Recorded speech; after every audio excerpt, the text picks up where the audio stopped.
Sebelum melanjutkan, jangan lupa subscribe dulu, terima kasih. Bab 442, Memurnikan Naga Ilahi Purba.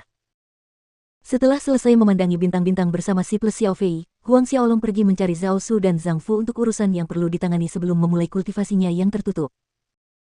Kali ini, dia akan memurnikan naga suci purba dan sejujurnya dia tidak tahu berapa lama waktu yang dibutuhkan. Karena itu, dia memperingatkan si plus Xiao Fei dan dua pembantunya serta Lil Tian untuk tidak keluar dari markas Asuras Gate jika memungkinkan. Mendengar Huang Xiaolong hendak melakukan kultivasi tertutup untuk waktu yang tidak ditentukan, Lil Tian merajuk, mencibirkan mulutnya. Ia sangat enggan, karena ia tidak akan bisa makan daging panggang yang lezat untuk waktu yang lama. Melihat reaksi Lil Tian, Huang Xiaolong tertawa, kamu juga harus berusaha keras untuk berlatih, ketika kakak besar keluar dan kamu menunjukkan peningkatan dalam kultivasimu, aku akan memanggang 100 babi hutan tiran untukmu. 100. Mata Lil Tian berbinar-binar seperti permata. Dia mengangguk dengan berat, jangan khawatir, kakak, aku pasti akan berlatih keras. Setelah mengatakan apa yang perlu diucapkannya, Huang Xiaolong menghilang ke dalam kuil sumi dalam sekejap, menatap ke-13 naga Dewa Purba. Sambil merenung sejenak sambil memandangi 13 tubuh naga suci primordial, Huang Xiaolong memutuskan bahwa yang pertama akan dimurnikannya adalah naga api. Di antara 13 naga Dewa Purba, naga api dianggap yang paling lemah, energi kekerasan yang terkandung dalam naga sejati dan saripati darahnya lebih sedikit, sehingga sedikit lebih mudah untuk disempurnakan. Setelah memutuskan, Huang Xiaolong duduk bersila di tengah formasi 10 Buddha, mengeluarkan semua batu roh tingkat 1 dari cincin spasial Shao Dongjian dan Zhu Wuji. Ia menumpuknya di tengah dan memulai formasi susunan. Menambahkan batu roh tingkat 1 dari kedua cincin spasial, jumlahnya mendekati 1000, cukup untuk menjaga formasi 10 Buddha tetap berjalan selama beberapa hari. Dengan formasi 10 Buddha sebagai dukungan, itu akan mengurangi kesulitan yang akan dihadapi Huang Xiaolong saat memurnikan naga api. Hampir seketika, energi Budisme yang kaya meledak dari formasi 10 Buddha. Huang Xiaolong dengan cepat menelan ke-8 tangkai rumput Dewa Naga, menjalankan taktik Asura, membuka mulutnya ke arah naga api dan menghirupnya melalui mulutnya. Beberapa benang naga sejati merah dan esensi darah melayang keluar dari naga api menuju Huang Xiaolong, mengebor ke dalam tubuhnya. Begitu intisari naga api memasuki tubuh Huang Xiaolong, kumpulan energi yang mengkhawatirkan mulai meraung melalui setiap bagian tubuhnya seperti lapisan gelombang kemarahan. Ledakan energi dahsyat yang tiba-tiba itu membuat Huang Xiaolong gemetar. Esensi sejati naga api ini mirip dengan magma geosentris selama 10.000 tahun, membakar semua yang ada di jalurnya. Panas. Panas sekali. Sampai-sampai Huang Xiaolong merasa jiwanya terbakar, hanya itu yang bisa dia rasakan. Tetap saja, tubuh Huang Xiaolong telah ditempa dan dibangun kembali oleh mutiara naga dan saripati naga sejati, itulah sebabnya meskipun saripati sejati naga api itu panas, ia tidak dapat melelehkan tubuh Huang Xiaolong.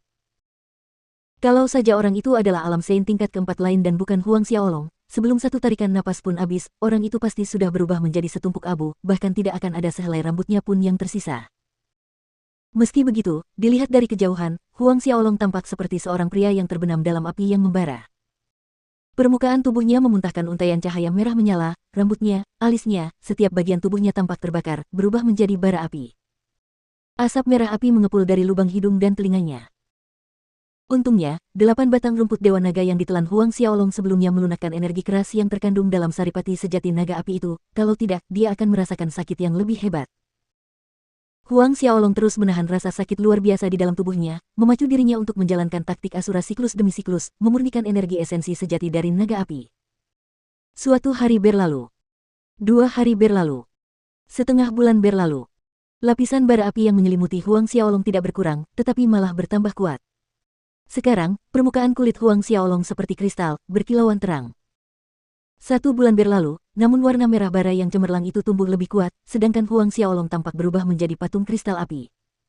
Setengah tahun berlalu. Cahaya terang yang menyelimuti Huang Xiaolong menerangi seluruh kuil sumi. Siluet Huang Xiaolong tidak terlihat lagi. Tiba-tiba, suatu hari, di lautan bara merah yang bersinar ini, sebuah bayangan merah menyala muncul, semakin lama semakin jelas.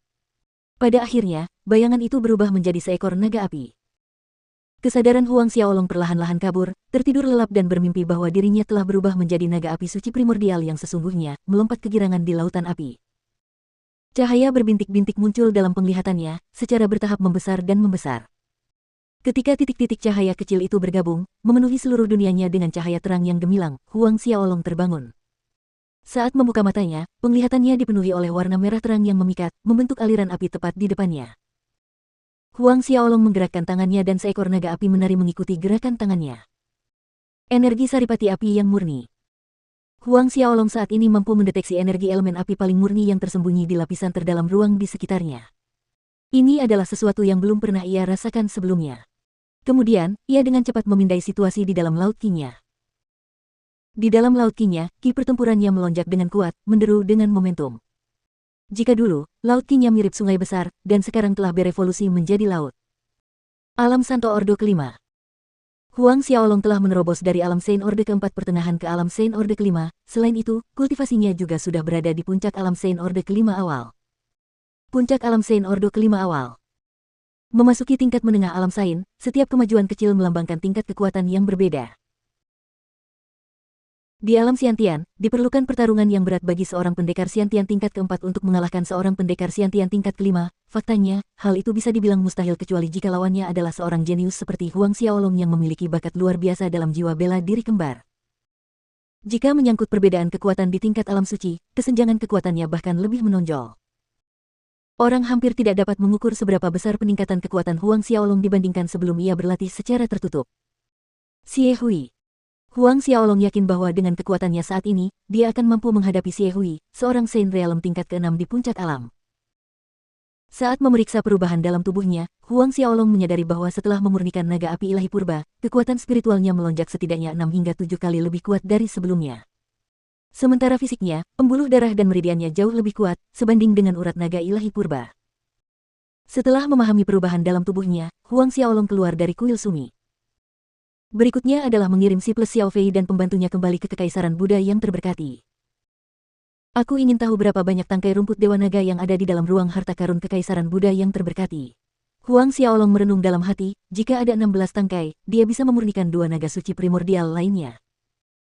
Pada saat itu, kekuatan Huang Xiaolong akan berlipat ganda, bahkan 3 kali lipat. Jika dia bertemu Xie Hui lagi, dia bisa dengan mudah menghancurkan bajingan itu menjadi daging cincang. Meskipun rumput Dewa Naga sangat berharga, jika Huang Xiaolong mengajukan permintaan, si Fantian pasti akan memberikannya. Saudara muda ini, Huang Xiaolong sama sekali tidak khawatir tentang hal ini. Semua orang gembira melihat Huang Xiaolong keluar dari latihan tertutup. Begitu Lil Tian melihat Huang Xiaolong, dia berlari dan melingkarkan tubuhnya di kaki Huang Xiaolong, sambil berkata, "Kakak, aku berlatih sangat keras dalam 7 bulan ini." Si kecil itu segera melepaskan auranya setelah mengatakan itu. Hasilnya sedikit mengejutkan Huang Xiaolong. Sebelum dia berlatih secara tertutup, kultivasi Lil Tian berada di puncak Saint Orde ketiga akhir, dan sekarang dia sudah menjadi Saint Orde keempat. Baru sekarang Huang Xiaolong menyadari bahwa bakat kultivasi Lil Tian mirip dengan monyet ungu kecil itu, sama-sama menakutkan. Bagus, malam ini aku akan memanggang 100 Tyrant Boars hanya untukmu. Huang Xiaolong tertawa. Bagaimana mungkin dia tidak mengerti bahwa si kecil itu mengingatkannya akan janjinya sebelum memasuki latihan tertutup, bahwa 100 Tyrant Boars akan dipanggang. Seperti dugaannya, wajah Lil Tian langsung cerah setelah mendengar perkataan Huang Xiaolong, melompat-lompat kegirangan. Melihat kejenakaan anak kecilnya, si plus Xiao Fei dan yang lain tertawa, terpengaruh oleh suasana hati baik si kecil itu. Malam itu berlalu dengan riang, dipenuhi aroma daging yang lezat, anggur yang nikmat, dan teman yang menyenangkan. Ketika pagi tiba keesokan harinya, Zhao Su, Zhang Fu, dan sekelompok ahli gerbang Asura mengucapkan selamat tinggal kepada Huang Xiaolong, si plus Xiao Fei, dan 2 pembantunya saat mereka melanjutkan perjalanan kembali ke Kekaisaran Buddha yang terberkati.